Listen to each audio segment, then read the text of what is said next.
All right, well, when you look at corporate earnings, things seem to be getting better. 70 of the reported S&P 500, 70% rather, of S&P 500 reported companies have beaten estimates, and guidance has not been that bad. But does it mean that corporate America's balance sheets are really out of the woods? Let's bring in Peter Kaufman, president of the Gordian Group, one of the nation's leading restructuring experts. Peter, are things, I mean, we look at MF, we see earnings doing great, and then we see MF Global busting up. Are things really getting better? Well, certainly corporate balance sheets have a lot more cash on the books, and that's a good thing. But from our perspective at Gordian, you've got the following formula. We're seeing stagflation plus the drying up of easy money equals borrowing costs for companies are going to go up, and it's going to be a lot tougher for companies to kick the can down the road the way that they have been. And so if I'm hearing you right, you're saying just because there's a ton of cash on corporate balance sheets, don't look at that as necessarily a positive. Is it almost because they're saving up for something they see? Well, it's certainly a positive, but there are a lot of companies that don't have that cash. And what I'm suggesting is that because we do see stagflation coming here, and I want to talk about that in a second if you'd like, and with the junk bond refinancing market having dried up to some extent, and we think that's going to continue to be frothy and perhaps problematic, then there are a lot of companies that don't have a lot of cash in the books and have been able to amend and extend and put their fixing their problems are going to have an issue. Well, yeah, you have companies that have used their working capital to make their cash flow look stronger. You've got a lot of things that have been going on, some of the gains, correct. But you do have these relatively strong balance sheets. In the total, if you look at it, even skeptics will tell you, they've improved themselves during this bad period. At least the healthier companies have. And I think Brian's getting to a great point here, and that is people have been saying, use the cash. And I'd sit here sometimes just saying, keep it, save it for a rainy day because it looks like we may have some rain down in the forecast. Well, that's right. And let's look at that if we could. You've got stagflation, you need stag-inflation. The stag part of this is we have stubbornly high unemployment, right? 9.1%. I think people are numb to that. That's a huge number. It's not going down. As we talked about the last time I was here, people aren't really being truthful with American people. Those jobs are gone and they're not coming back until we figure out how to get new jobs. That number is going to remain really high. The growth side of it, I think, is also looking painful. We've got year-on-year GDP of 2.5%. That's pretty anemic. That's barely covering new people trying to come into the employment.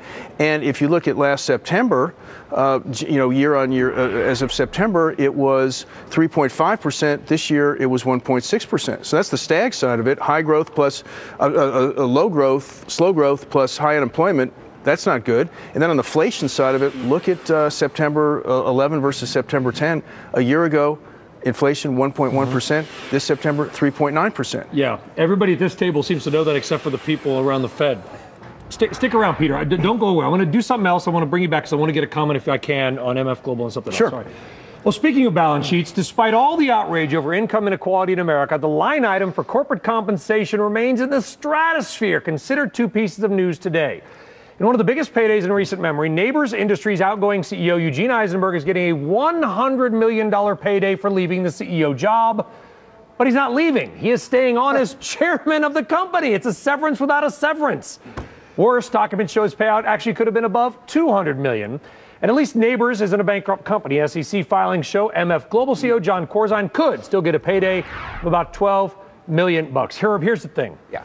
I got no problem with pay performance, right? It's a capitalist society. Boards can vote people off. Shareholders can withhold their votes, whatever you want. Right. If you're Steve Jobs, you make billions of dollars for shareholders and employees and create new markets. God bless you.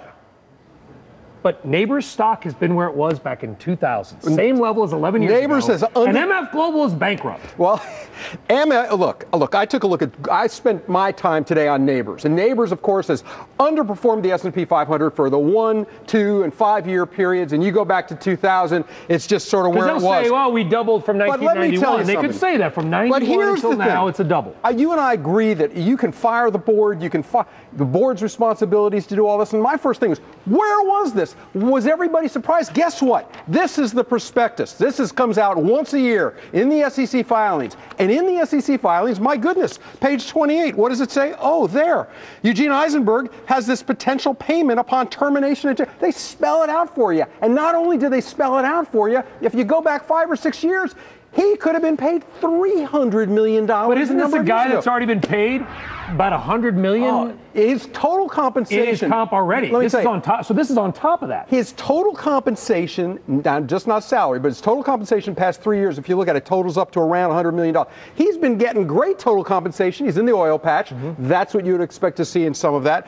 But it's not like somebody wrote me and said, hey, this guy's performed so well since 1991. Well, guess what? Since 1991, he's well outperformed the S&P 500. Yeah, but we're not just talking about the same level as it was 11 years ago. Right. And you can't go back that long distance because the reality here, he's been well compensated for what he's done since 1991. Right. Peter, we're not going to make you bash companies, but I guess our point was that, listen, and we're all capitalists here, I presume, but at the same time. Yes, I am. Yes, he is. Yes, I am. Do you feel that there is a sense that corporate America has changed at all in the last few years, or is it kind of the same as it was?